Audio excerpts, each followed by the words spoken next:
Izuku was on a date with you at the local museum when he saw your ex-boyfriend. There was an exhibition on superheroes through the ages, so obviously it was his choice to bring you here. He had not expected, in his dizziest nightmares, that your ex would be here on the same day, at the same time, especially when, to Izuku's knowledge, he didn't care one bit for Pro Heroes history. Good job, Izuku. The fates were clearly against you. He spotted your ex at the exact moment you did.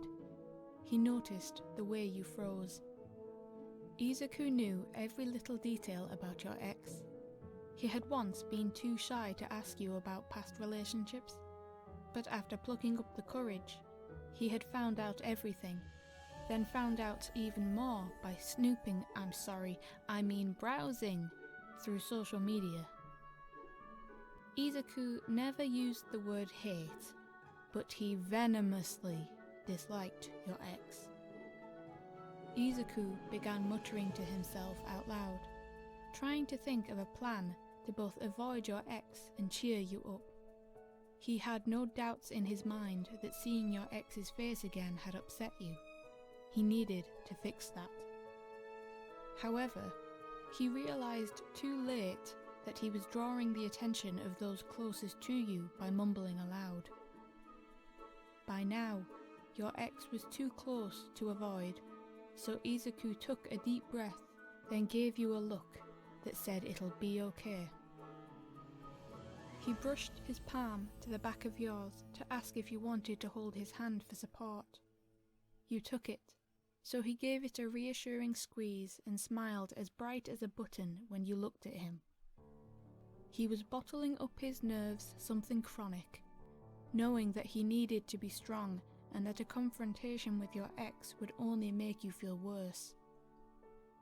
He raised his head in feigned confidence, then struck up a conversation about your favourite superheroes before encouraging you to walk again. He made sure to put you on his far side, keeping as large a gap as possible between you and your ex.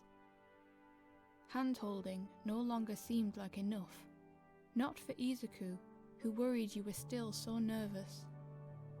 Your hand was wrapped so tightly around his that he thought you would probably leave indents once you finally let go, which made it difficult to get his hand free, but once he escaped, he quickly wrapped his arm around your shoulders, pulling you into his side. You were so warm. It was unexpected and he squeaked, getting flustered now that you were squashed against him.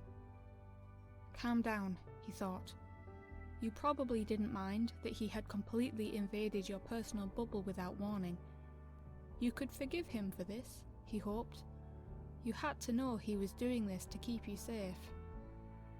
He was so flustered that he didn't notice the moment your ex passed by without a word.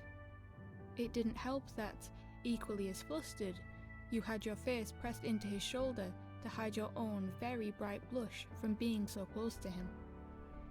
The two of you walked on autopilot until you were in a completely different part of the museum.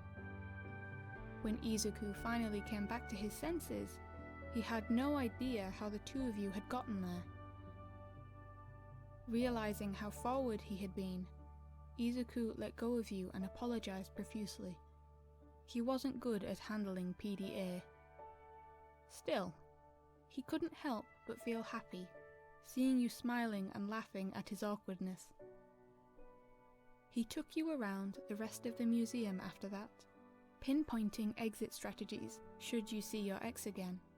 Then once you were done, he took you to a dessert parlour and told you to order anything off the menu.